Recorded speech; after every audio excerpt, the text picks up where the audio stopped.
You really think he would have made it this far? Robot Jones, like that. I mean, be as it may, I'm like, no. I mean, I think Billy and Mandy probably would have. Sheep from the big city, probably he would have made it. Honestly, I would wager Sheep could probably hold his own in the show.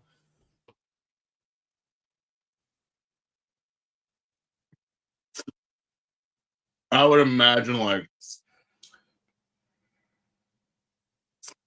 IR Baboon would probably make it in this show. By accident. Like, he would fail upwards. Courage would definitely survive this world. Oh yeah, he totally would.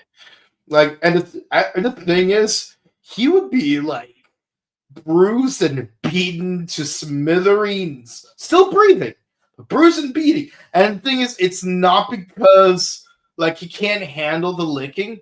It's because he has to make sure that Eustace and Muriel keep on ticking. Just imagine Courage the Cowardly Dog, like just put Eustace and Muriel I guess at the cafe, the random cafe that we sometimes go back to, that we only ever introduced in one episode. The one sponsored by Dole.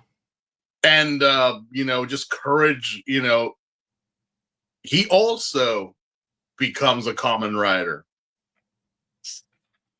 But he's still Courage, though. He's still the same lovable pink dog that we all fucking know. He's not kicking ass. He's just like he gets into thumb wrestling matches with the Kaijin. Oh my god, that did happen in one episode. Remember the one with the mattress? Yeah, it was the. Oh, but you know what? Courage went to cyberspace one time, which ties into one of our episodes. Jesus, Yeah. should have used the. When the Gorgon Empire summons Shadow Moon, and it is up to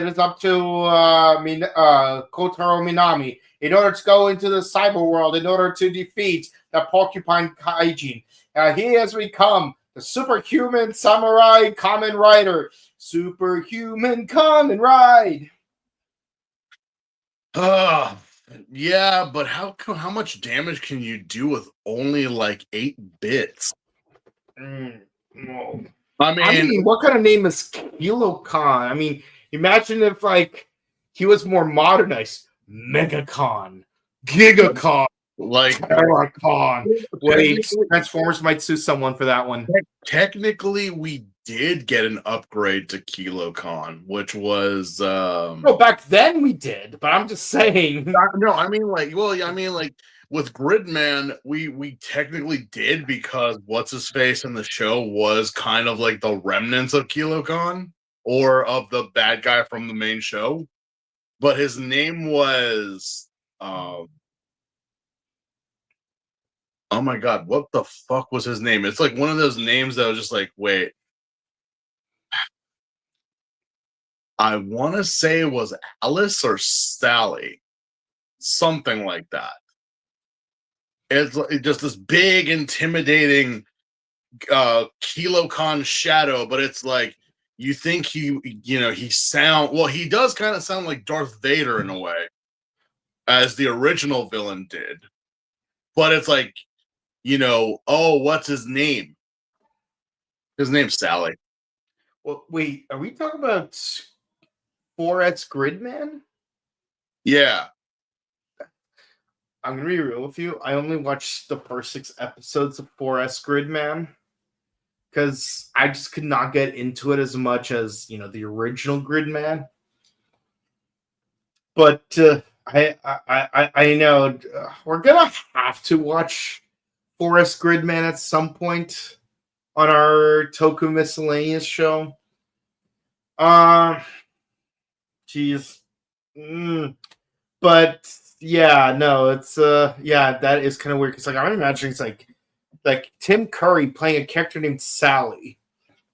Well, again, I am silent. You will bow before me. in Japan, he was called something else.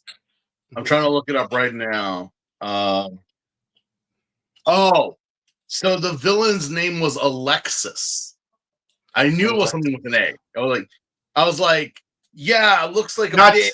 Alexis, like No, Alexis. Alexis, like the female version of Alex. You mean that girl from Transformers Armada? I don't know. I mean that would explain why Starscream was simping for her in Armada, but no, I don't believe that BS. I'm just kind of like, she was just trying to, she's just, again, it's just the innocence of a child trying to, like, and again, Starscream in this one wasn't no little bitch. In Armada, he was just very confused of what he was doing, which is like very unlike unlike Starscream. It's like, you know what you're doing, you know who you are, you know what you got to do, but it's like, this one is. That's my pride as a Decepticon, but what Megatron is doing, it doesn't feel right. What on? May Dave Ross and Tadaro be praised, and may they not be offended by my Starscream rendition. What the hell is this? Oh, so the villain's name in original Gridman was Khan Digifer. So getting Kilo Khan out of that kind of does make a thing. Yeah, I know Mega Rangers, Mega was pretty much the highest level of memory at the time. Otherwise, give it a few years and they would have been called Denji Sentai Giga Man. No, sorry, Giga Ranger. Not to be confused with Ginga Man. Not gonna lie though, when I first heard the name Ginga Man, I mistook that. And I thought it's like, oh, we're going from Mega Ranger to Giga Man. Which would make sense. Wonder why the next season is called QQ Sentai Terra 5. It is what it is. Man, I can't believe that one season is called 99 Squad 555.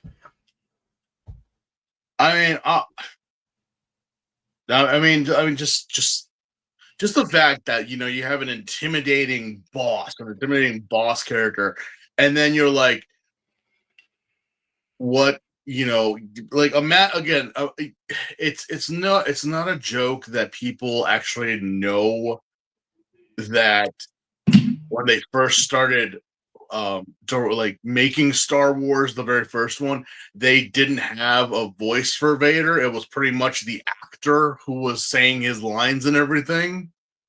And then later on, they got James Earl Jones. And imagine seeing this big hulking character, this big menace of black and evil, and he's talking with like an Australian British accent. He is. It's like I think it was Scottish. Yeah, something like that. It was just like, you know where the rebel spies are, and you will tell me. I'm like, you are a member of the Rebel Alliance and a traitor. Take her away. Yeah, so it's not crazy, but again, I do actually love that idea that we give these big hulking characters, like, it's like, this thing is a menace, a monster. It should be, and it's like, what's he called? He's called Bubbles. Oh, the Cobra Bubbles.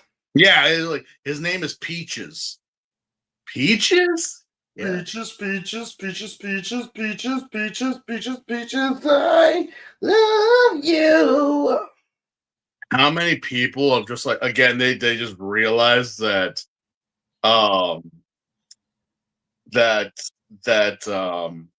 Brie Larson as Rosalina is actually Envy Adams from Scott Pilgrim. I already knew that.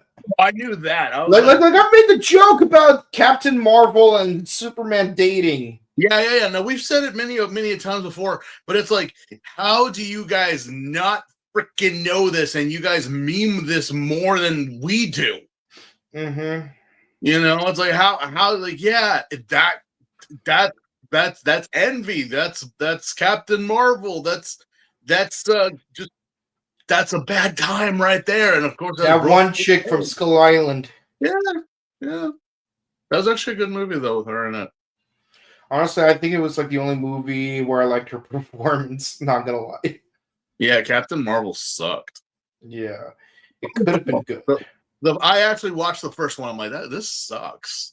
Yeah, I haven't seen the sequels because, like, honestly, I think it was like around four where I got burnt out. I'm like, no, I got you know what movie I did go see, and just because I was like I'm bored, and Captain Marvel killed it for me. After that, I literally went to go see Thunderbolts.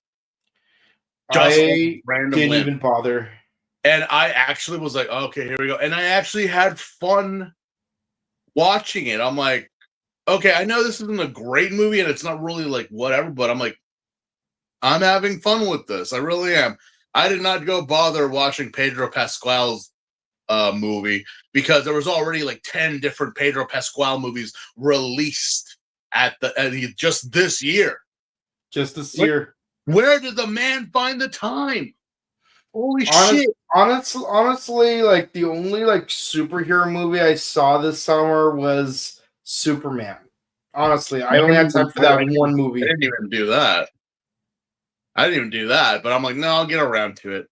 And the Superman movie wasn't too bad. Like it took some elements from the All-Star Superman, which is one of my most favorite versions of Superman. Like what's it called? I remember it's like man, it was like honestly, like watch the animated All-Star Superman, and one of my most favorite scenes, and it's probably everyone's favorite scene, like low key, is the fact that Lex Luthor like has Superman's powers. He's like, holy crap, I finally see the universe the way Superman sees it. Like I could see gravitational force like binding with strong force, weak force, and electromagnetic force. By the way, guys, just so you know, the four forces, it's not strength, speed, mind, and whatever the time force from the Flash. No, the four forces are strong, weak, electromagnetic, and gravitational. And yeah, it's like Einstein could not connect gravitational force to the other three, but he couldn't see what I see. And then he's like, and then like he has like this whole epiphany, and then like his powers run out. No, there was time. I could have saved the world. And then Superman drops that amazing bombshell. It's like, Lex, if you really cared, you would have saved the world years ago. And he's right. He's right. Yeah, he's right. He's right. If you really cared, you would have done it a long time ago. But instead, you are the most contorted iteration of humanism, where instead of just basking in the beauty of humanity, you're trying to make humanity a supremacist concept. So much so you hate the fact that, and by the way, I love that scene with John Cryer from the Arrowverse. It's like you gave me freaking cancer. No, you gave yourself cancer. It's like you got rid of your powers. You were a god. Did you hate him because he was a god? Bruh, you hate Superman for everything. Like, yeah. If you fell on a banana peel, you blame it on Superman. Even if Superman saved you from falling from a banana peel, you would still find something to complain about. But I digress. Yeah, we got bug themed insect heroes to blame. Mhm. Um, Yes, usually the magenta ones with the with the barcodes on their faces. honestly, these episodes were somewhat entertaining, but again, and as I've stated before, the tonal shift is really now noticeable. Mm-hmm. You know, I have spoken to many of people who grew Mm. up watching this show and their love for it. Obviously, I know I understand the feeling. I totally get it. It's just that wasn't this supposed to be like Mm-mm. the adult version of the show? Mm-hmm. Because every single episode that we have had in this set has dealt with children. And there now again, I'm not saying that that's a bad thing. We do have that. I mean, Showa was like notorious for shoving kids in our faces with like, the being bullied, being not, finding courage, the loss of a parent or a loved one, something like major, Or your major, parents turning into shocker grunts. yeah, major issues. Which okay, fine. But again, in a show that we literally killed a woman In in the her second episode. yeah, in her apartment, like literally like the scene of Hellraiser. And now we're dealing with children and their problems because no one believes them that a monster is causing problems. Jeez, are we gonna have to go back to Mariner Bay? Came out and grabbed my mommy. Now you know, dear, there's no such thing as monsters. I mean, guy, no, well, obviously Kotaro believes them, obviously, but I'm like, by this point in the original Ichigo, people already knew of Shocker's existence and what they were doing. And you hear it's like a famous movie star dies, no one cares. An How? armadillo kaijin is floating around and destroying valuable cargo and imports. That's another Friday. Some random silkworm has caused living landmines at the cost of any combustion, whether great or small, to trigger bombs to go off. Man, I need 30 minutes for my lunch break. Bruh. What? And you took everything else very seriously in the first 15 episodes. But here it's like, and then there's got to be some little kid like, oh, you little rascal. Like, what did you get into today? I'm like, Bruh. I don't know. Because again, the reason why you would bump into a kaijin or something would happen was because you were investigating. Now it's just like, oh, I'm riding my motorcycle, and one day I happen to see a child on the side of this lonely mountain road. Why is there a child on the lonely mountain road? Why indeed?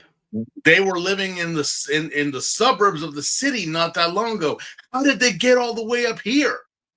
Gentrification. I guess so. presumably. Because again, that's the thing. I was like, no, well, I see it. And I'm like, wow, okay, yeah, the tonal shift here has really, really caused me to be like really paying attention to these episodes. Because I'm like, Mhm. we would not be doing this about 15 episodes ago. Mhm. 20 episodes ago, we wouldn't be doing this. But fine, Yeah. okay. So 31. The title of this is We got the Shonen Warriors back again. Burn Burn with exclamation point, Boy Warriors. And just as was said, the Shonen Warriors, which is the 80s version of the Kamen Rider Kids Corps, are still around. Apparently, they were adopted by some guy, I guess, who is oh boy, here we go. Here's this old argument again.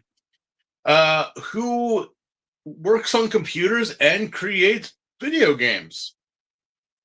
Alrighty. Again, the Shonen Warriors are living up to their name. They train, they work out, they go on jogs, they fire firearms out in the middle of a park for target practice.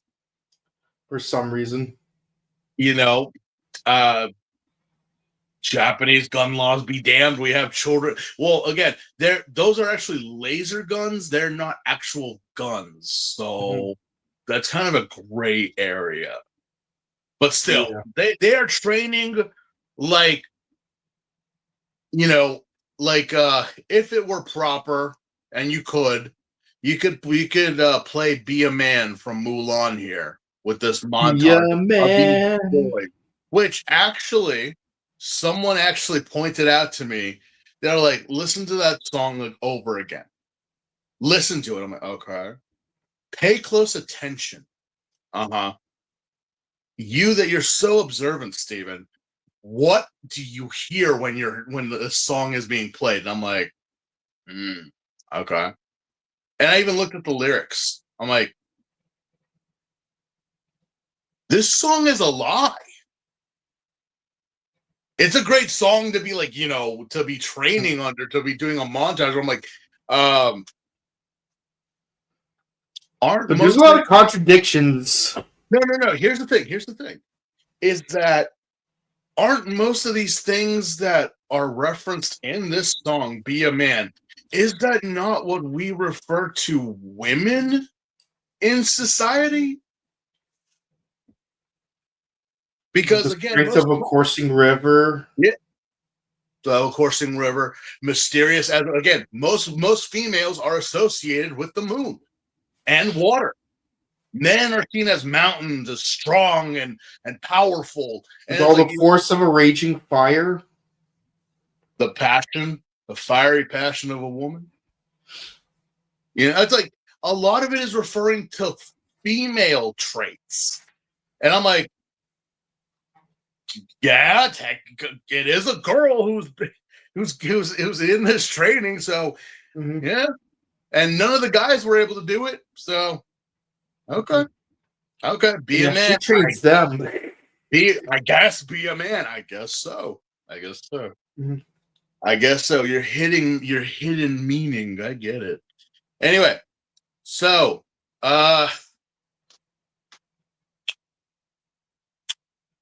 video games are just rotting our society nowadays. Children with their beep boop time and everything, playing their Fortnites and their 6-7s, really destroying 8-9. Really destroying our society. Really, that's a lie. We grew up. We grew up at the time of playing video games, and we weren't doing anything of the sort. But I feel like certain politicians every 5 years always have the same crash out. It's like, video games cause violence. No, I'd say not having video games makes me freaking violent. But there's a cure for that. More video games, like Metroid Prime Beyond. Yeah. You can go you have your choices of playing Pokemon ZA or go playing Digimon Time Strangers. Just a lot of games that could literally expand your brain, and also what combos do I need to do to get this? Yeah, it really makes you think. But no, in this case, it's the plot of our episode. What again? The poor children. What is Golgum's ultimate plan here? We're going to take video games and warp the society and warp the children. Which makes very little sense, but okay. Let's see if that strategy plays out, Cotton. With 8 bits. I mean, I know the Famicom was very, very an innovative thing back in the day. very innovative. But really, man, just wait another 20, 30 years and see what we got. Holy crap, that would blow a kid's mind back in the 80s. If I were to go back in time and take a kid from the 80s and bring them here, they would literally walk back like having a seizure, like from watching an episode of Pokemon. What happened? Future shock. Future shock. You know what's really unfair is that low key the movie Dogma is based on that episode of Pokemon. Because think about it, who was it that caused the seizure? It wasn't Porygon, it was Pikachu. But you can't erase your mascot. You can't whitewash him. So you gotta find someone else to be the scapegoat. Same thing with what's called Dogma. Like, it turns out Jesus was black, and there was a 13th apostle named Rufus. But when freaking Gutenberg was publishing the Bible on his printing press, it's like, well, we can't have a black guy be an apostle, so they get rid of Rufus, and we can't get rid of Jesus because he's like the main character. So let's change it. We can't get rid of Yeshua, but we can change his name to Jesus. And let's make him white. Yeah. Mm-hmm. But yeah, that is pretty much the plot of this episode because, well, I'm guessing, they mass produce cartridges, floppy disks. You remember back in the day when you used to watch and they'd have some world dominating plan that involved floppy disks? I remember that Malcolm Fink needed 128 floppy disks just to copy half of Kilocon's data. And what would that in today's technology? That's not what even is that? That's not even that's not even a photo on your camera on your cell phone. I'm gonna do a bit of I'm gonna see something real quick. Okay, 1994. So let me see. What was the highest memory space in a floppy disk in 1994? Oh boy. Okay, I'm curious.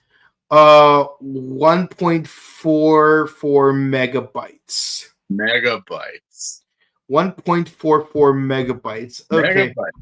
Okay. 1.44 megabytes times 100. Okay, so it was half. So let's see. So 256 equals.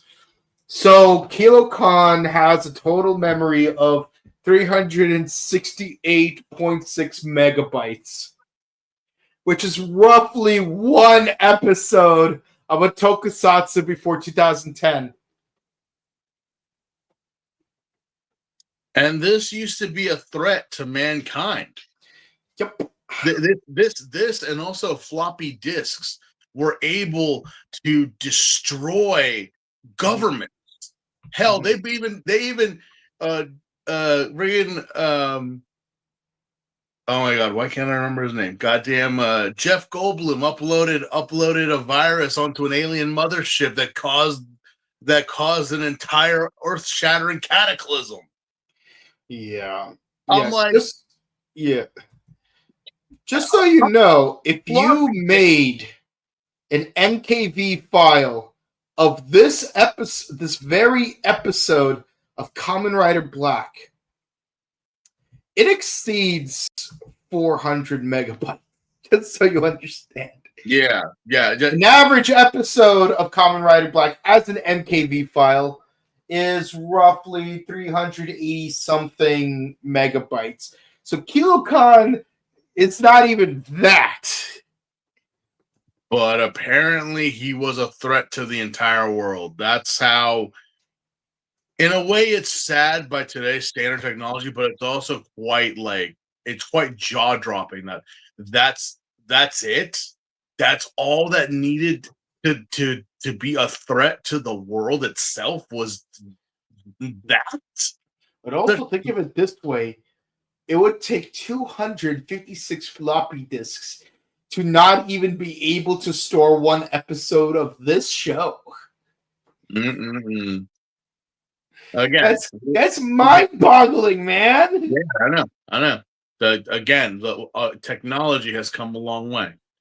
So yeah, because again, we decide in this episode to not only rip off,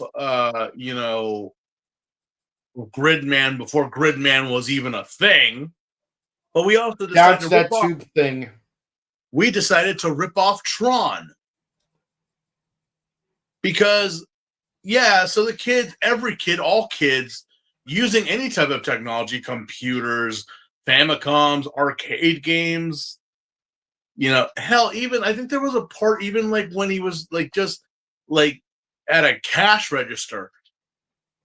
Apparently, the kaijin, which is a porcupine, not a hedgehog, it's a porcupine. I know. I kind of said it myself. I'm like, is that no?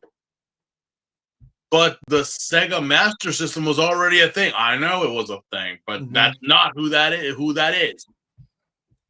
Yeah, you're right. You want to know why? We would never see Sonic on a Famicom system. A black porcupine. That sounds fake enough to be. That would never be a thing. Imagine Sonic on Nintendo. That would never be a thing. In West Stockholm, we've heard reports of a black porcupine. Yeah. Again, this was the 80s, people. Such things were inconceivable. There's no way, man. No way. Boy, do I got some news to tell you 30 some odd years in the future. But yeah, apparently we find out that, again, Golgum didn't take the guy who was the legal guardian of the Shonen Warriors. He just happened to be like there. He just happened to be there and helping the kids because of figuring out, like, yeah, kids are disappearing because they're playing video games. And then even a DDR map. Well, yeah. Well, I mean, I forget what that thing was called, but it's one of those like gimmicks that they had way back when in the day. DDR is way older than. Yeah, no, and which is crazy because it's even before the Power Glove. Yeah, so bad. Way before the Power Glove, way before any of that stuff. The motion pads were a thing. So go watch Angry Video Game Nerd if you want to learn more about that stuff. But yeah, we wind up just again, kids are getting kidnapped. They're getting brainwashed, but they're also getting put into a Star Trek level of bullshit because Golgum is making them fight in the video game world with not. I feel like there's going to be another season of Kamen Rider that's not based on video games, but we're going to see this all over again. Oh yeah, they're fighting with not lightsabers. Those are not lightsabers. Okay, they're not. I already got the lawyers trying to bust down my door right now just of us talking about it. It's not. But don't you hate pay to win players? Seriously? So freaking annoying. Because obviously Kotaro joins in the game and he used the paid DLC to get the Battle Hopper expansion to get into the game and completely wreck our not hedgehog porcupine. Ah! Oh, no! No!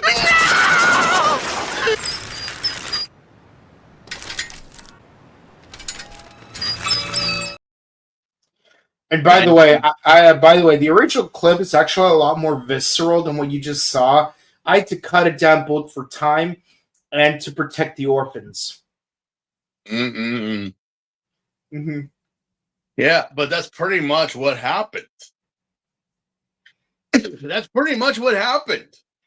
Because Battle Hopper just rams into the game, and I'm like, again, just like the Kool-Aid Man is just owning and just destroying everything. And I'm like, wait. We haven't seen Battle Hopper for almost 4 episodes.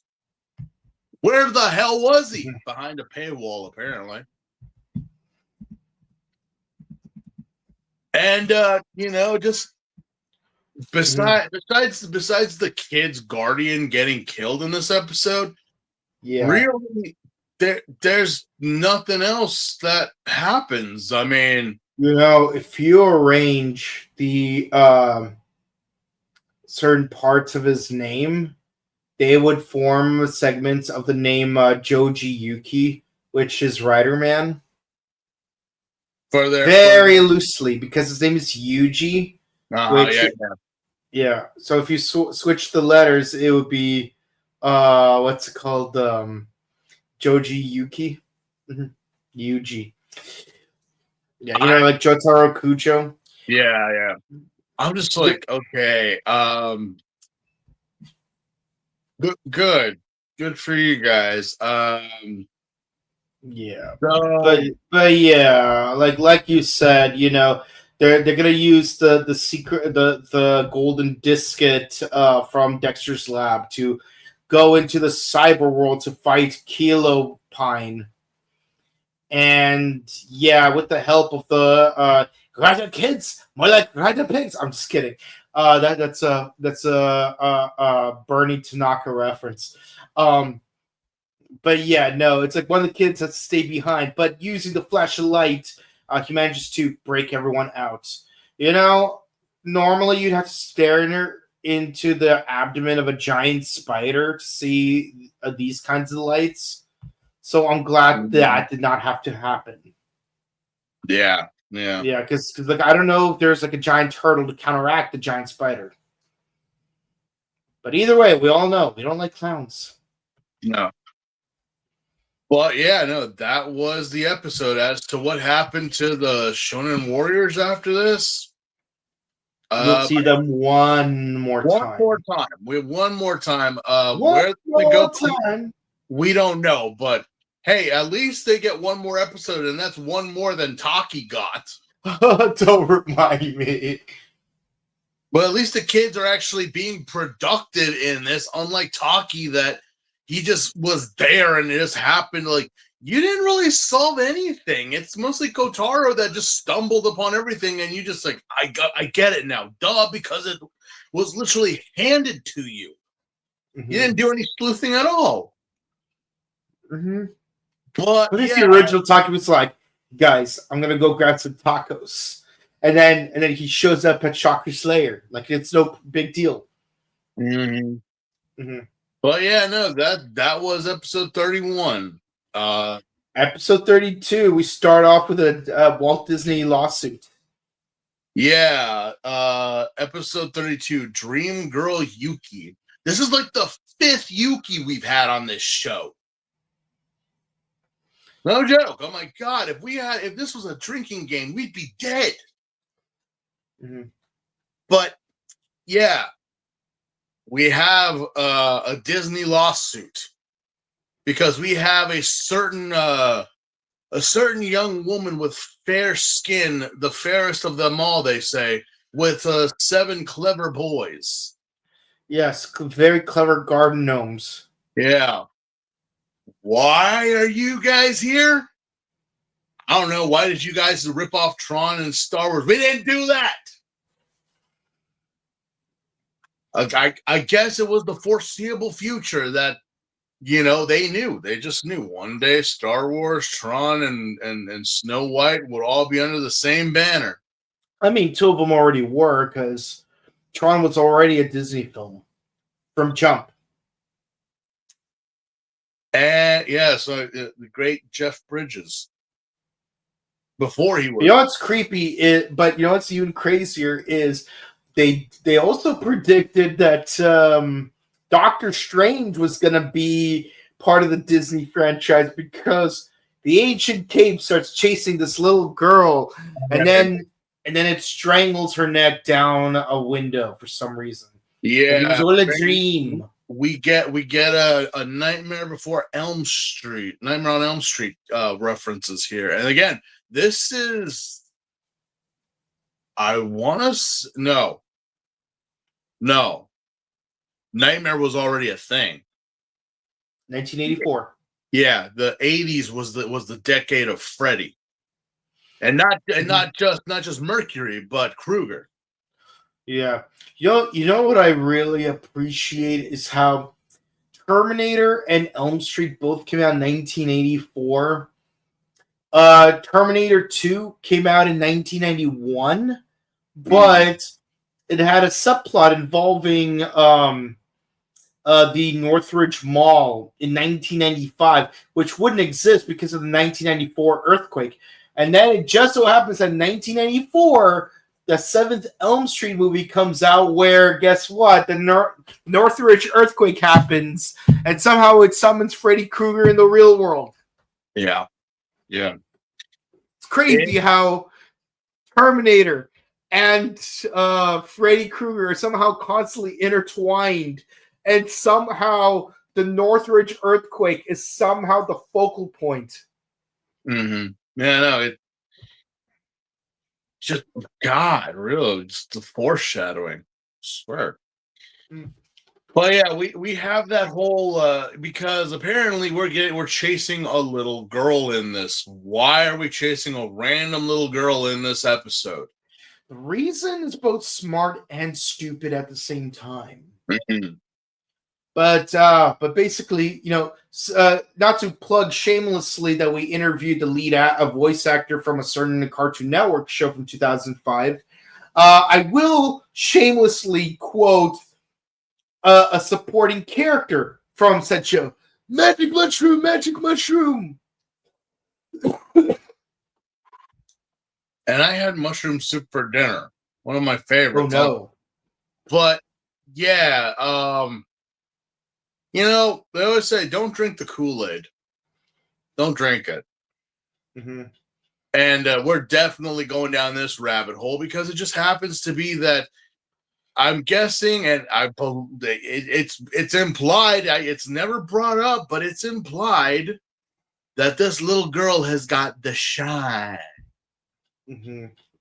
She got. Oh no, not the shine. Called the shine. Come play with us, Yuki.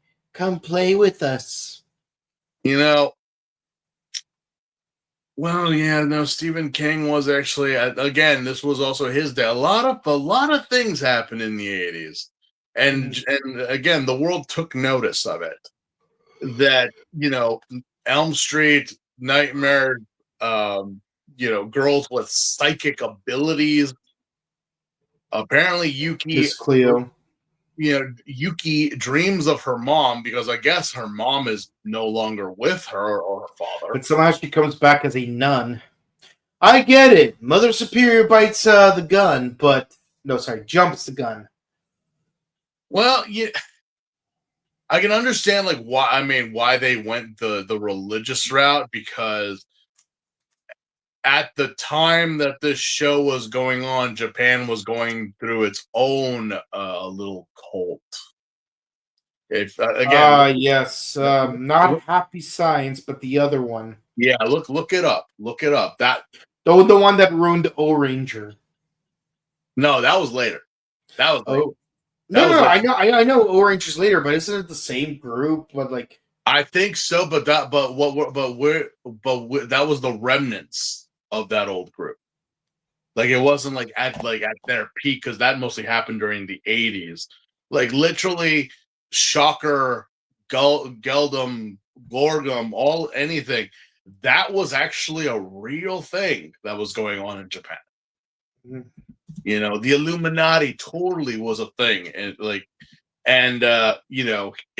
is in this show because for some reason, not only do they need to get this psychic girl, but we also must drug her with the power of mushroom soup.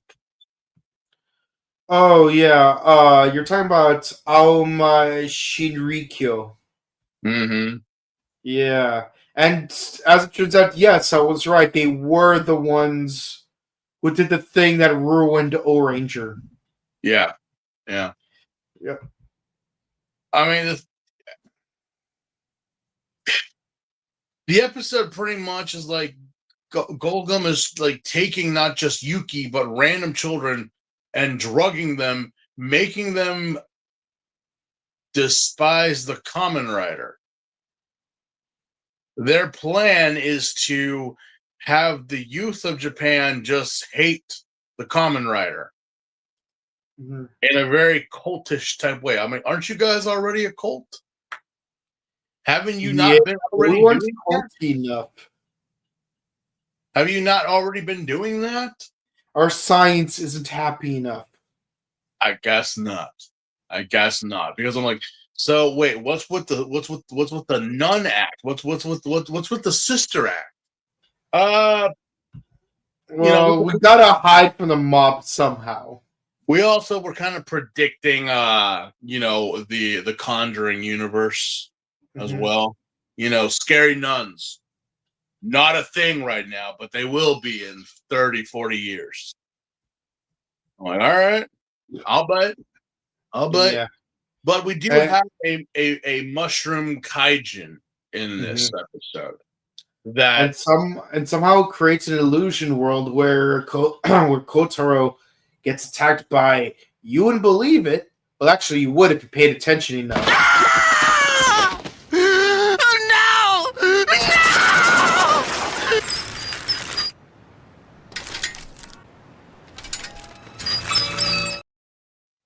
No! again, not Battle Hopper. Or was it Road Sector? Battle Hopper starts attacking Kotaro, but the thing is, at first it's the little girl riding on Battle Hopper. Then it turns into her mom nun. Then it turns into what's her face from the trio. Then it turns into turns into Belchidia. And I'm like, bro, make up your mind. At least when Edward Elric was having his crash out on Envy in the penultimate episode of Full Metal Alchemist, at least it made sense. It's like Maze Hughes, Izumi, what's his name? Havoc, Roy Mustang, as if you couldn't pick an easier target. Well, honestly, it's just a trippy episode. The fact of using sleep and using mushrooms as a hypnotic to warp their perceptions of what's going on, especially like towards the end, it goes really full on Alice in Wonderland levels of the singular reason why fungi are scarier than bacteria or viruses is that bacteria and viruses are predictable. Fungi are not. Yeah, other than that, it's like, okay, we don't really see that the children are affected technically. I don't really see that, other than the growth that were on these random bikers that happen to just cut off little sis and the girlfriend for whatever random reason that was. It's like, yeah, what is Yuki's role in all of this? Why specifically her did they go out and capture her?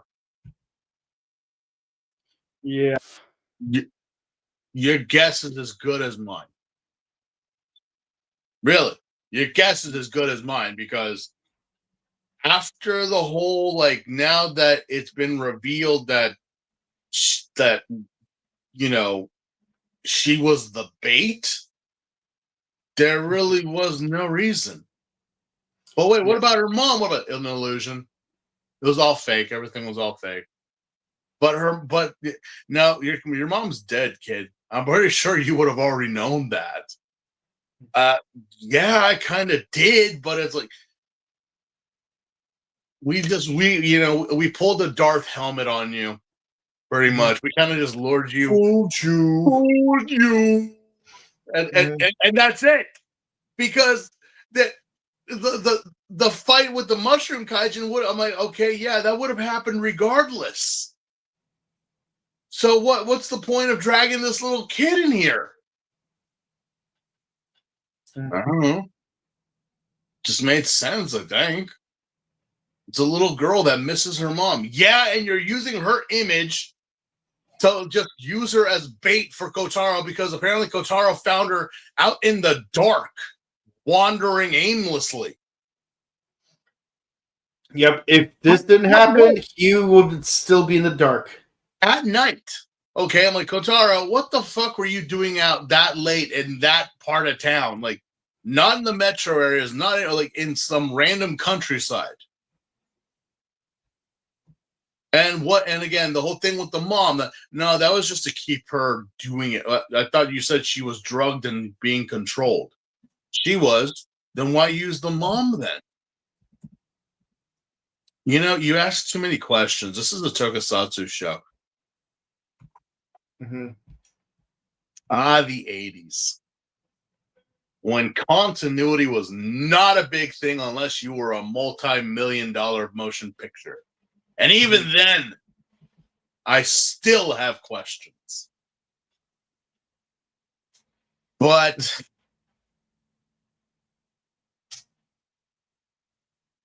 yeah, other than that, again, Kotaro summons Road Spectre, slams into the mushroom, and then the mushroom pulls him in the back alley like such a bully does. Mm-hmm. And then a swamp, which, to be fair, creepy swamp, not bad. And like this episode at least has good aesthetic. I give it credit. It has good aesthetic. No, yeah, absolutely. It's kind of trippy, but at the same time, it's like, yeah. So it wasn't the Kamen Rider that took out the kaijin; it was the bike. Yeah. Ah! Oh, no! No!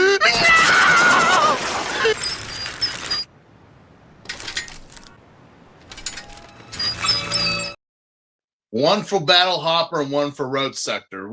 These guys are literally just killing everything. It's like, move over, Kotaro. You're not doing shit. Let us deal with it. Also, where did the rest of? Oh no, I was like, where did all these kids come from once it was over? Yeah. Like there was at least 20 kids laying on the floor. I'm like, yeah, and also, why should it only take 5 days of eating this particular mushroom soup to turn them into kaijin? Which, by the way, that was the plan. In case we haven't really mentioned it. Yeah, they were. Honestly, we're just so confused about some of the decisions made in the show that it's hard to stay focused on what the villain's plan really is. We will make you congest soup so you don't like the Kamen Rider. Is there some type of hallucinogen in the soup? Is there, or is it just is it from concentrate? Is it organically made? What kind of soup is this? And again, I would have bet it said mushroom, but I'm like, yeah, but I mean, what we're dealing with here isn't technically a mushroom per se. It looks more like mold. I mean, it's a fungus, yes, but I mean, so were the guys that you had on the motorcycles sexually harassing little sis and girlfriend? Did you give them the soup, or did they already have those growths on them? Who knows? I mean, it is 1987. For all we know, that might have been not a fungus, but a virus. A very specific virus that we don't want to say the name of. Gross. I don't know, because again, those guys are never seen again. Just like many of the professors and doctors and scientists that we had working with that would go. At least with Hayata from Ultraman. At least like he showed up a few times. Yeah, but after that, it's like again, it's like the same thing with the dance troupe, with anyone that was like related or had connections to like his father. Oh, we also get a cameo from the father in this episode. Very small one when they're doing the hallucinogen part. I'm like, oh yeah, that's right. Your dad did sacrifice his life to protect you, and how did you repay him back? You actually became what he didn't want you to become. The irony. Oh man. And wait. I did see someone else there. Who is that? That was just my dad. No, behind your dad. Oh, that's my brother. That's my brother, I guess. I haven't seen him in like 20 something episodes. Let's be honest. Just replace the word dad with brother. I You'd have feel the- sorry for the child. Your father would rather be dead than take care of you. Damn, that is tragic. What a complete jackass. Yeah, no. And again, the mushroom kaijin actually, you know, if again, children, not the wider population or the metropolitan areas of Japan, children. Again, fungal infection. Do you know how scary that is? You could have done so much with that. Yeah. You did. I get it. It's a children's show, but still. Do you know how many kids, even though it's not for their age group, have probably watched The Last of Us? Even though it's not for their age demographic, like they shouldn't be watching it, they still watch it. Like 2021, I was surprised to find out how many kids, yes, underage kids, barely pubescent, have watched the entire first season of Squid Game. Squid Games, John Carpenter's The Thing, Terminator, Hellraiser. Like anything that, like, you know, American Werewolf in London, how many that these kids know? And I'm like, well, at least your parents are opening you up to more things besides Ghostface and Jason Voorhees. So I can't really knock on you for that, but you should not be fucking watching this stuff. No. But regardless, I'm like, yeah. And surprisingly, we don't really get any Belgenia in these episodes. He kind of just... Yeah, I mean, he shows up in that one dream sequence. I know, but and like, he does kill Yuji. But the thing is that it's actually kind of strange. It's kind of like, I don't know, like he's got nothing to do now. Like the writers are just like, we're not even giving a shit that he's here or something. He's just he's actually being a good boy and not interfering for once. Mm-hmm. I wonder if that's gonna last. Yeah, so moving on to the next episode, we have a father, a boy, and a river, which is the title of the episode. The River of the Father and the Child's Love. Mm-hmm. Dealing with fish. Yeah, so you have a paraplegic kid. Oh wow, we're trying to be original for once. And he has a fish tank, sort of. Yeah. No fish inside of it. Again. But we do find out that the river is now flowing in reverse. Which is something we've done in the past, by the way. Like if you look at the London River, you can reverse the flow of a river. And basically it's like Nobuhiko's girlfriend's like, well, humans have used the river in the past. Now the river's using us. And I'm like, that makes no sense. I don't know. I really don't understand what the heck is going on. I mean, of course, obviously, Golgum is involved here in some way, but what's the point of making the river go the opposite direction? And apparently, the kaijin of the day is a red salmon. I get it. Salmon swim upstream, but doesn't that also mean that now they're gonna swim downward? Salmon of all. I mean, well, have you seen salmon? Have you seen what salmon actually look like? Not just the fillet. They're not the most prettiest of fish. I mean, at least tuna can be intimidating. Well, tuna can be very dangerous. But exactly. Again, tuna actually looks presentable as it is as a whole.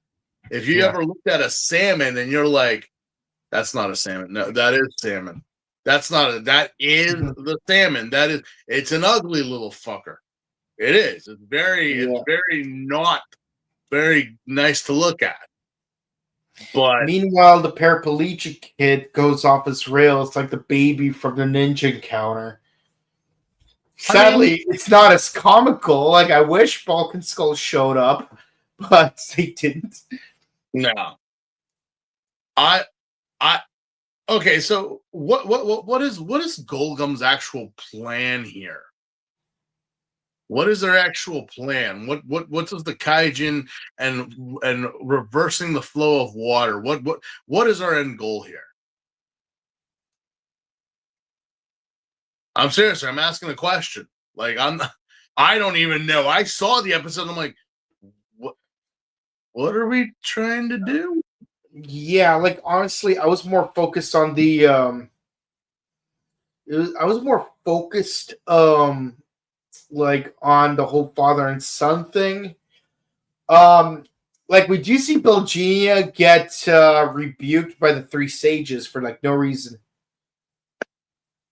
But apparently they want people to panic because of the river. Again. And they're like, oh, direct salmon's ability is truly terrifying. I'm like, okay, how?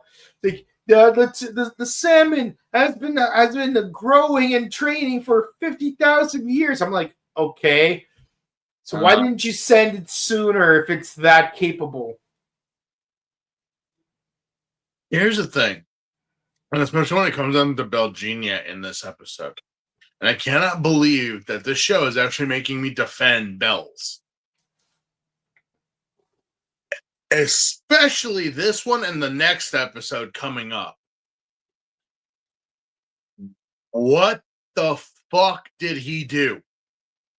Or are you guys just, did you take everything that's happened up to now and now just like, okay, that's it. It's time to take him to the back and give him an ass whooping. Why?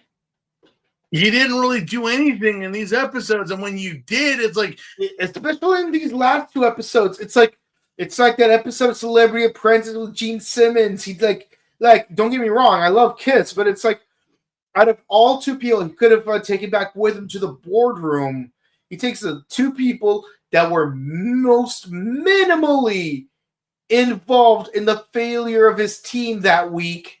And even Trump, like, say what you will about him as president, but as far as like as the host of the game show, he's like, I've given you a roadmap. I'm telling you who you should have brought with you so you don't get fired yourself.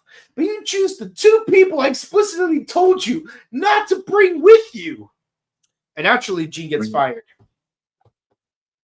But it's like, even when the judge straight up tells you, don't do this, this is stupid, you still do the stupid thing. Like, you brought Omarosa back to the boardroom when she didn't do squat to ruin your project. Belgenia is the Omarosa of this episode. I can't fucking believe it. I really can't. Who's the Omarosa of the last two episodes? Even in episode 31, like, yeah, he was barely in it, but he did his job. He killed the one dude. Yeah, he did. So I'm like, why are you? He did his job. It's like Asajj Ventress and General Grievous from that one episode of Clone Wars, where the Domino Squad are like in the. Are in that communication tower. It's like, Like Sasha's like, I did my job. It was Grievous who failed. Mm-hmm. She's not wrong though. Grievous had one job to do: keep the all clear signal running. He failed. Sasha's job was to invade Camino. She succeeded. Mm-hmm. Her plan failed because Grievous's plan failed. Yeah, But as far as her part of the job goes, she did her job. she did. She totally did. Yeah. Belgenia, he did his job. It was a very small job, but he did it. Did the overall plan fail? Yes, but he did what he had to do. So I'm like, why the hell are you guys giving him the business? That's the thing, especially with the salmon kaijin that just apparently its special ability is regurgitating pink slime onto people, which doesn't really seem to do much. It's just, again, I kind of feel as though the writing staff are, again, we've had comparisons to Ichigo, but even so, even the most random episode of Ichigo at least had a plan to it. Yeah, like the cockroach one, it was stupid. That you're gonna use like balloons to spread a toxic gas, but at least it made sense. It was stupid, but made sense. It's like you're gonna release it as an aerosol, and you're gonna use the balloons as a distraction. I get that. I think there are smarter ways of doing it, but at least it made sense. But this still. Yeah, for some reason.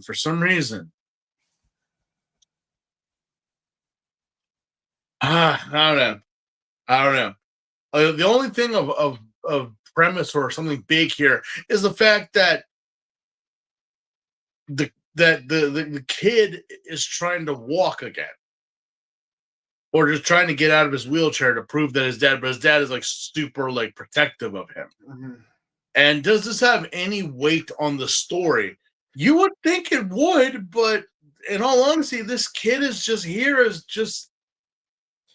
Yeah, like you can't like you could have even used the whole salmon thing as a parallel. Like the kid has to walk upstream. Mm-hmm. But like you couldn't even do that much. Like heck, you could even do like a thing where like, oh, maybe the salmon could take over the kid's body. Now the kid could walk again, but it'll come in at some kind of price. Nope, can't do that. Oh, yep. But, we do have to go to a grim grotto in this episode. And Insight said grotto. Well, thankfully, it's not the Medusoid Mycelium, but it's the Three Wise Men, which honestly, compared to the Medusoid Mycelium, is actually a lot less threatening. Let's be honest. But there again, this kind of leads nowhere because other than like apparently the kid has now learned how to move just out of sheer instinct to survive. And all honesty, the salmon, the wise guys, Balgenia, nothing made sense in this episode, in my opinion. It was one of those that you could easily skip over. Mm-hmm. Yeah, this is the most filler of all of these 5 episodes. Like, the last 2 episodes were filler-ish, but let's be honest, this one is the most fillery. This one, I mean, I would just say to people, yeah, don't watch it. Just kind of glance over it. You can. Yeah, I mean, it's cool that like they're inside the dirty water and it's biting down on his abdomen, and then it tries to crunch it down on his head like it's Attack on Titan. But why wasn't this a thing earlier? And also the Three Wise Men, like, why are they just standing there watching? Like, can't they just like do something? Shoot a bolt of lightning, and guess who's there to save the day? It's Road Sector. Ah! Oh, no! No!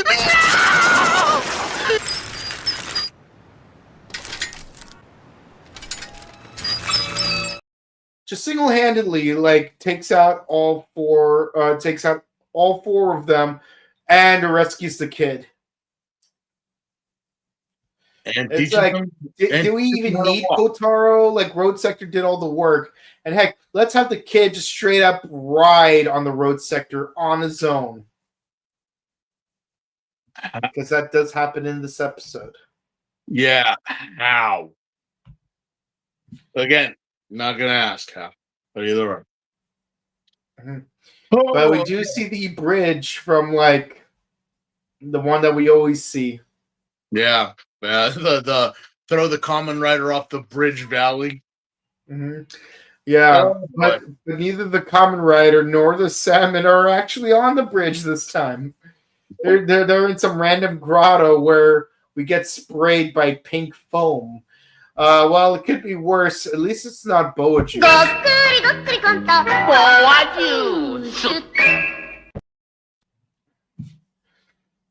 Yeah, but not much else happens here other than just like defeating the Salmon and a reunion of father and son, which pays off with little one actually walking just a little bit Mm-hmm. to his father.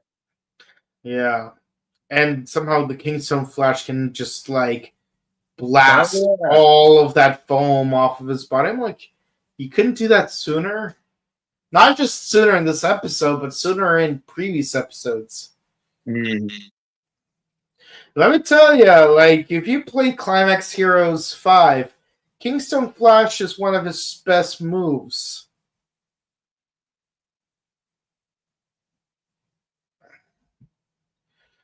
But here it's just, who knows? But yeah, what are we on now? At 34, which is part 1 of a 2-part arc finale. Revival, the Hell Prince. So, you know how I said that Belgenio was just getting the shaft and not really, he didn't really do anything to get, like, deserve it. He hasn't done anything today or all week. You ever notice how I would always compare Kamen Rider Black specifically to Zyuranger? Well, here's our obligatory Burai story arc. In more ways than one. Well, yeah, because a quick synopsis on that is Burai being the Green Ranger, the Dragon Ranger, isn't really there, technically. Yeah. What we see is nothing more than a shadow, a ghost. And when he leaves, it's actually draining his life. You know, he's being punished because, well, apparently he wasn't chosen. He wasn't, meant to be this great warrior. He just kind of did it all himself half-assedly, and because of his BS, he wound up paying for it. Yeah. But the point being is that he goes through this ordeal where he has to go through a corridor of fire to get some satanic sword in order to fight his brother. Which makes no sense why the sword was the key to his power or whatever, when in all honesty, he never really used it much. Yeah. And it would have made more sense if you guys destroyed the dagger, the Ryusoken, than that sword. Yeah, I'm even convinced that the power coin just transfers to the Ryusoken, which is why the power coin's actually on it. But with that in mind, Kamen Rider Black did the exact same thing. Belgenia goes through some corridor.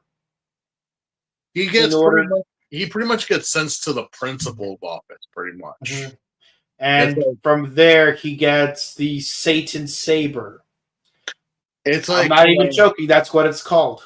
No, it's literally called that. But I'm like, wait a minute. Now, again, we know we were mentioning this in the movie 2 weeks ago, but right now, I think this is officially the first time we've been told that the Creation King is here. I could be wrong, but it's like, the Creation King. You mean what Kotaro and Nobu are supposed to be. No, there is actually his Royal Majesty. It's just that we've never really shown him or said anything about him up until now. And he wants to talk to you, Bells. He really, really wants to talk to you. And what exactly does he want to talk about? Well, he wants to burn you and stake you and but there's actually, if you survive, you get a special weapon, which is the Satan saber. But oh my god. Meanwhile, a mysterious man awakens and is found wandering, and he ends up in the hospital. Who's this mysterious man? Well, it looks like Nobuhiko. So naturally, we go to the hospital to find him. But turns out it was actually one of the three wise men. Wait, hold on. Didn't I already say that this should have been a plan back in like episode 19 or 20 or so? It just, I guess I just finally got around to it. It's like, yeah.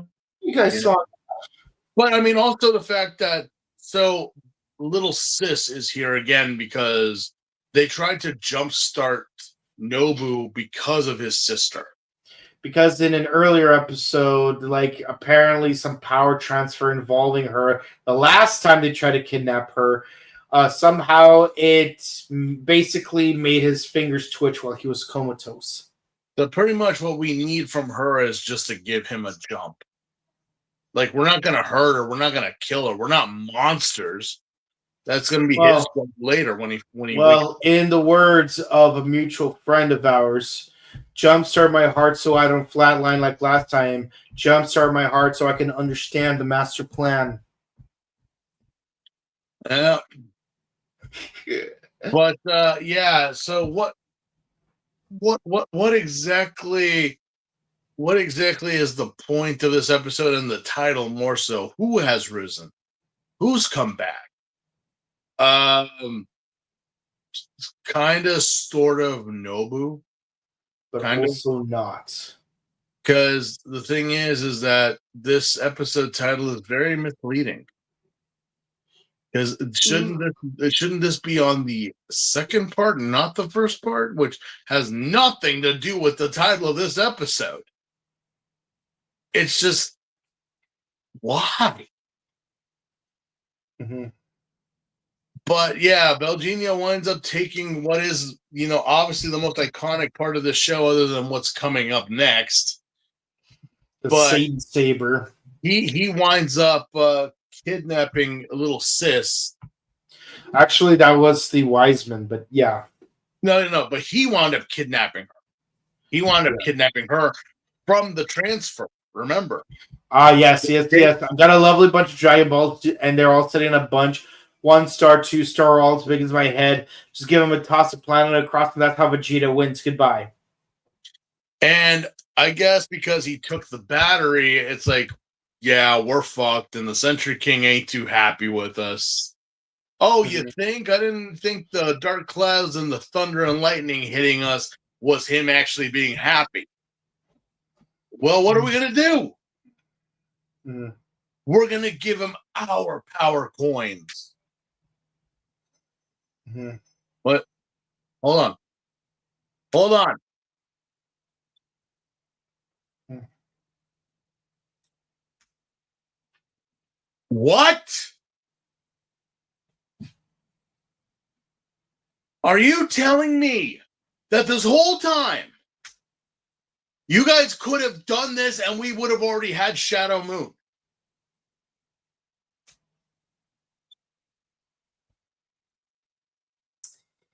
Yeah, they have to use their stone, ocean, and heaven stones to revive Shadow Moon at the cost of their lives. But yeah. But let's be honest here. That's not what's going to happen. Because, I mean, as far as I know, they ain't going nowhere yet. But I'm like, you're telling me that you guys could have done this so long ago. We could have saved time, effort, and money and not suffer through Belgenia's little tantrums if you guys just decided, yeah, instead of just getting a charge, maybe we should just like, give him a charge from us. We're actually more better compatible charge than anything else. Mm-hmm. Wise guys. I swear, wise guys. Mm-hmm. Does it work? We're about to find out. We're to find out. Mm-hmm. So yeah, they decide to like, amp them up. It's kind of like, you take your phone and your friend tells you, yeah, I have a quick charge cable. This thing will literally charge you up like in less than 5 minutes. And you've been making me use the bullshit cable that the cat chewed on? The one that's at slow charge. Yeah. It actually makes you lose battery life slowly. Oh my God. Really? Yeah, so let's go back to the quarry where our sister's getting crucified. And of course, Kotaro fights Belginia, but he's got 2 swords. Oh my God, how many swords does he have? There's so many swords, I can't even count them. There's 2, Tom. There's 2. Yeah, relax. He's not using 3-sword style. So relax. Or 5 sword style. But yeah. Winds up saving little sis, and they jump off a cliff. Because there's nowhere to go. Did they survive? What happened? Suzuku. We don't know. You got to tune in next week. Same common time, same common channel. Yeah. But luckily, you don't have to wait. Well, not us, because we're going to go right into it. The shadow showdown. 2 princes.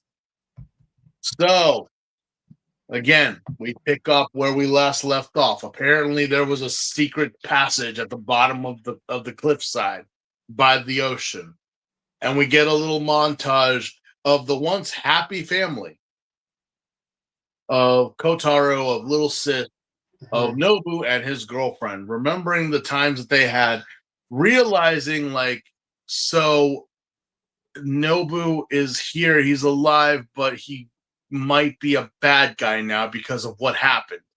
Which again, little sis, it's not your fault. It's the writer's fault.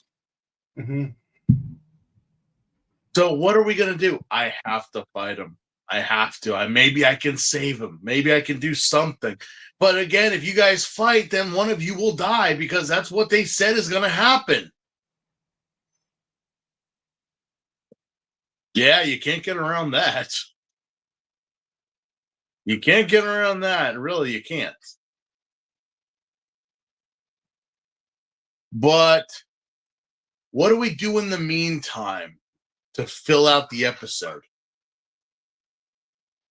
Apparently, Hell's Sword is able to cause corruption and anarchy. Which is exactly what he does. He makes people go corrupt. Oh yeah, and the sister's like, oh, I have to protect you, Kotaro. Listen, you have to know something about me. I'm actually, don't worry about it. Mm-hmm. You don't have to say a word. Of course, she doesn't make it clear that she knows. It's more like she doesn't want him to outright say it. So wait, do you or do you not know about who your brother actually is? I think she part of the reason that she doesn't want to know is that if she knows that he became black, God knows what happened to Nobuhiko, which could be much worse. And it is. Yeah, he's still stuck in the back of the fridge. Mm-hmm. But at least he's almost done thawing. Mm-hmm. I will say that, you know what? We're really hyping up Belginia here in terms of his plans and what I'm like, this is actually a very well cooked out plan. What is gonna happen? Mm-hmm. Well, the thing that's definitely happening is that the 3 wise men are getting cooked. straight up, like the Heaven Wiseman. Looks like the the salt vampire from Star Trek. You know, it is actually a thing that, like, yeah, maybe they are suffering from this, but yeah, don't worry about it. They're not going anywhere. They're not going unless we actually see them completely explode, then implode. Let us not, again, there are no bodies. There are no bodies to confirm that they are, maybe they're just losing it. Who knows? Who knows? I can't imagine what it must be like to both implode and explode, because yeah, you implode, then you explode. Yeah. How the hell does that work? Yeah.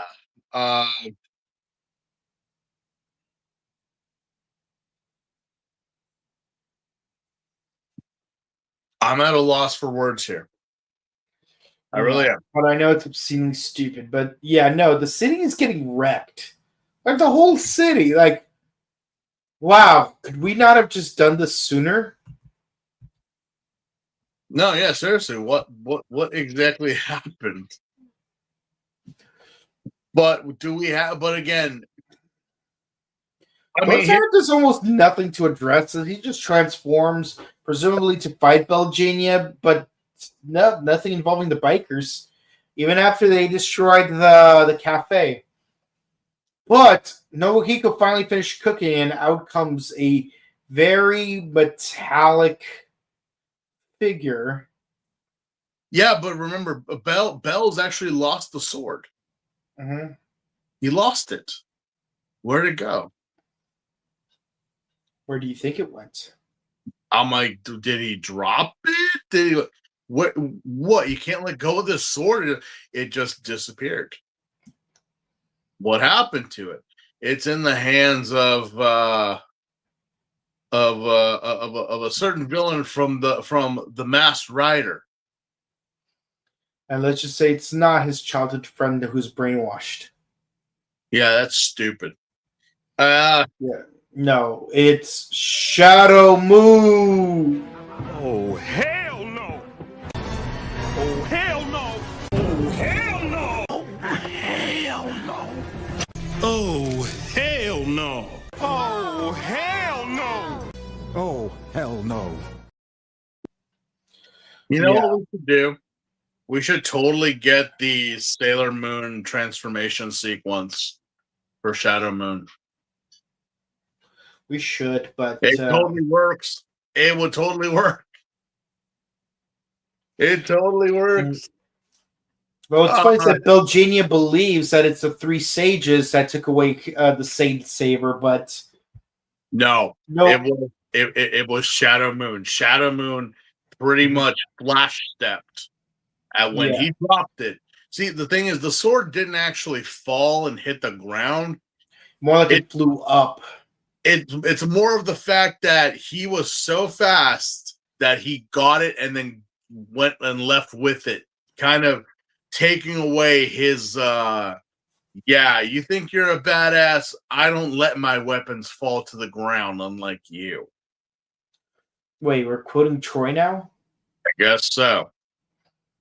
Yeah, but all that confusion was just enough for Kotaro to use a nice rider kick against Belgenia, which causes him to retreat. Not die, just retreat. It made him snap out the anarchists. Like, it just kind of, the sword's gone. Belgenia got a busted up shoulder, and that's it. He winds up just leaving. All right, so no more anarchy then? No more anarchy. Are you sure? I'm sure. Darn shame. Yeah, that bit was actually working. They actually were tearing up. They were actually breaking. They were actually busting some skulls there. But there's like, what are we doing? Huh? As for why did that happen? It's because Belgenia goes back and it's like, where's my sword? And at first he's thinking, wow, the three sages look pathetic. I may as well do away with them. Yeah, And but then he sees a mysterious metallic figure. yeah. That sword belongs to me. No, I'm Yeah, afraid you must yeah. be mistaken. The The sword sword- was forged exclusively for myself. Yeah, it's like you were using the sword, but you were in I forget where I remember reading this. You were using the sword, but you never removed it from its sheath. Mhm. That's pretty much what you were doing. You haven't used its bunkai. So you're telling me that he's been using it and all that stuff that he's been. Yeah, he never removed the. He wasn't. He was only using like he was only like ever allowed to use 1% of what the sword is capable of. He couldn't handle anything more than that. Yeah, So and of course he gets marked like very easily. Like they had a sword fight, but it was very one sided. It's like it wasn't even a sword fight. It was like, do y'all remember the? Well, maybe. Do y'all remember when Mihawk and Zoro fought? yeah. You know, I'm going to use my tiny knife. And it's like, very well. You have earned the right to use my big sword. yeah, that's pretty much what happened. Pretty I much don't what use cannon to hunt rabbits. but there was no respect, there was no nothing. It was pretty much, little boy, shut up. And just Yeah. And then is he dead? Yeah. Yep. Yeah. And he makes it very clear to the three sages, I'm here to rebuild the Gorgum Empire. As for Belgenia, he never had a king's stone. Therefore, he was never qualified to be a candidate to begin with. You've beaten me at my own game. Don't flatter yourself. You were never even a player. Yeah. That is possibly the most proper clip this whole episode. Yeah. But we got one last thing to settle. While Kotaro's driving his motorcycle, he's encountered by a metallic figure.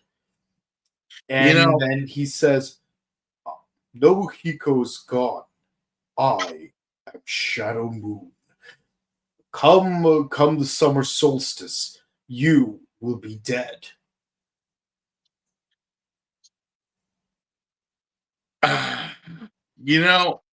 Despite how it is, I will say though is that Shadow Moon looks more intimidating than Black does. High key. Like ridiculously, like his style, his look should not work in comparison. It shouldn't work.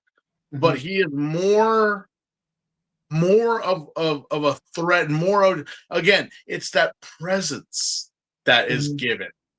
I don't the suit actor. I don't need a sword. I don't need a battleship. I don't need some giant death ray. I just need you to be aware that I am the threat. Oh, in the words of Beatrix Kiddo, I want him to know. And I want him to know that I want him to know. I want you to realize I am allowing you to live right now. I could easily have ended you right here, right now. Which, yeah, Kotaro hasn't really by himself hasn't beaten Belgenia. Bells was always like an interference, or like just the attack itself was, it was enough just for him to withdraw. You didn't beat him.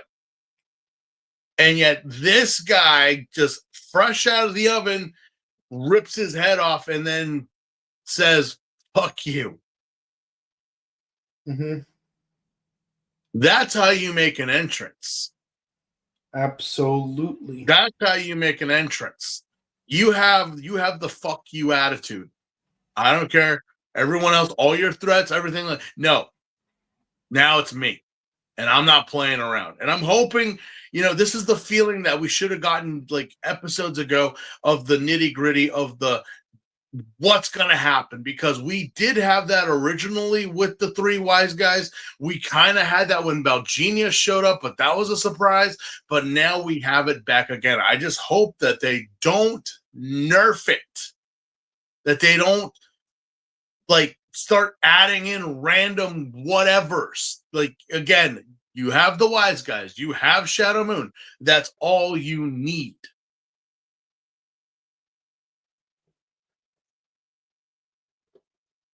But that's it. That's the whole episode. That's the episode. And what is to come next?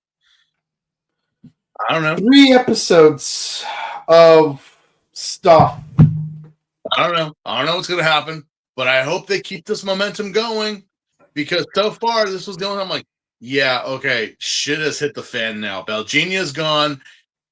It's just him and Shadow Moon. What's going to go down? I don't know. We'll see what Let's happens. find out. We're going to find out.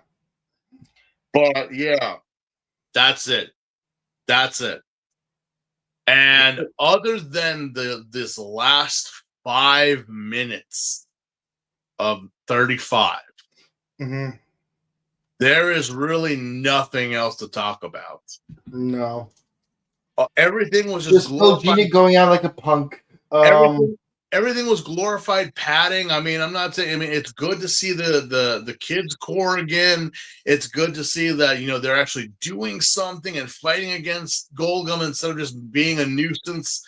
But other than that, there was nothing else to talk about. Everything was just like, yeah, we're building up here to Shadow Moon, and that, man, oh man. Again, I get it. I totally do. But I'll rank these episodes 8, 7, 6, back to 8, and then 9.8. Yeah, no. Other than the last 5 minutes, that's the only high score I'll give it. Everything else was just like, it was mid. It was okay. Yeah, no, fine. That's an episode. But there was really nothing else to talk about. If we were just to sum up every Mid! We would sum the whole review up in less than 5 minutes, except for that. So, either or. All right, let's see what the audience have to say. Yeah, what do people have to say? I love you nerding about floppy disks and superhuman samurai cyber squad.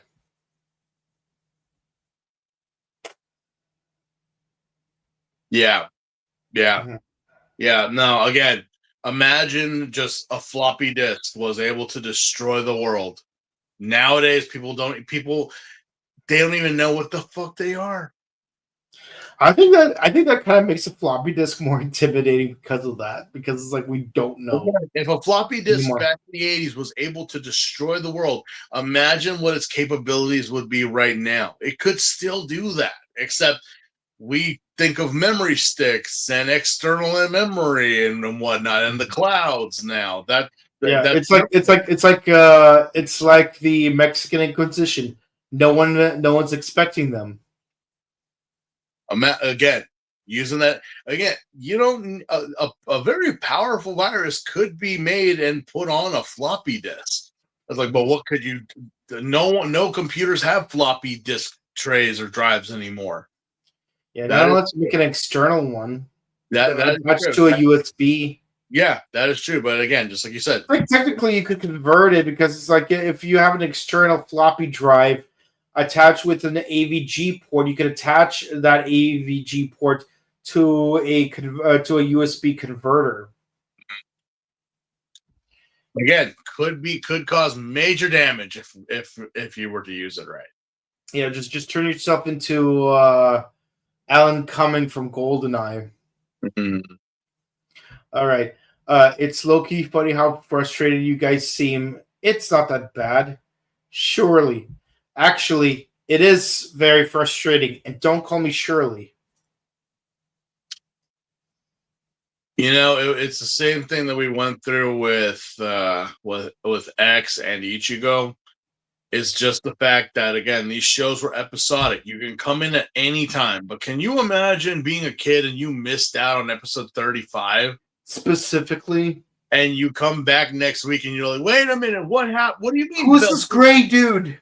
Yeah, I mean, that's kind of the part where it's like, yeah, no longer episodic, right? We finally, technically, this is a secondary rider. Or our first evil rider, but also neither. I mean, I mean, nowadays Kamen Riders are literally like a dime a dozen. Seriously, how many? Yeah. It's ridiculous. But officially, our first Dark Rider is from Agito Project G4, and technically our first villain rider is Kamen Rider Odin. Well, we could say also the Ichigo squad that was in Shocker towards the end, but we never count those. Yeah, they're just like how we weirdly do count Rider Man, but don't count Human Tackle. See what we have to say about that for tomorrow. Tuesday, but yes. Tuesday. But yeah. This is a major landmark because we do have an evil secondary rider, and as to what will become of him, I don't know. Right. But yeah, Belgenia did little wrong in terms of plan execution and just constantly getting the shaft. He was getting major shaft this time, and he didn't do anything. So I'm like, so wait, did you just find one day? I'm like, you know what? I've had it with this. What do you do? It's not it's what he has done. Okay, but he hasn't done anything. He's literally just been and I'm like, well, you know what? If there was a way to die for Belgenia, this definitely was it. Yeah, died like a punk, but at least he died like a punk doing what he loved. He lived by the sword, and as such, he died by it. Even though technically he wasn't supposed to die that way. Technically, he wasn't. He was supposed to be involved, but he just randomly decided, I'm gonna get myself involved. Fine. I mean, technically, they opened the Tomb of the Sword Saint, so. Yeah, well, okay. Well. Yeah, but with that in mind, thank you guys so much for watching. Please be sure to like and subscribe to us on YouTube, Facebook, Twitter, Instagram. Ding the bell icon. Stay notified for our latest videos. We do Kamen Rider Black, Kamen Rider Z, #1 Sentai Gojuju, Ultraman Omega, and Tanjiro Tanzaburo wants to become.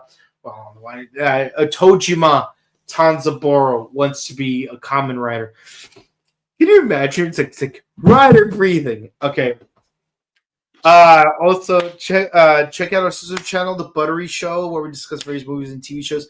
We recently uploaded our vlog for Alice Cooper and Judas Priest, as well as our interview with Carlos Alice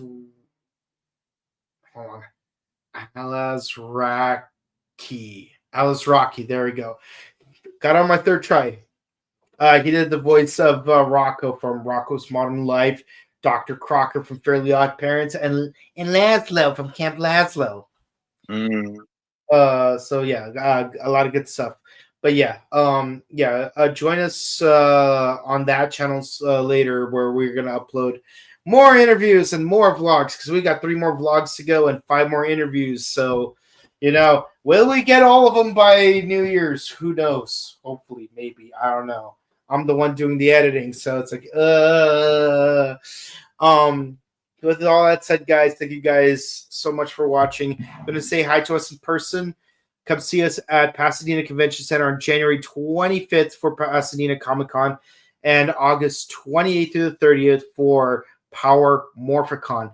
Also, check out our personal content. We're both on Instagram. We love you very much. But until next time, stay away from the moon shadow.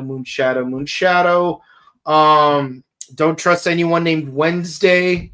And we'll see you guys again real soon. Goodbye. Bye, guys.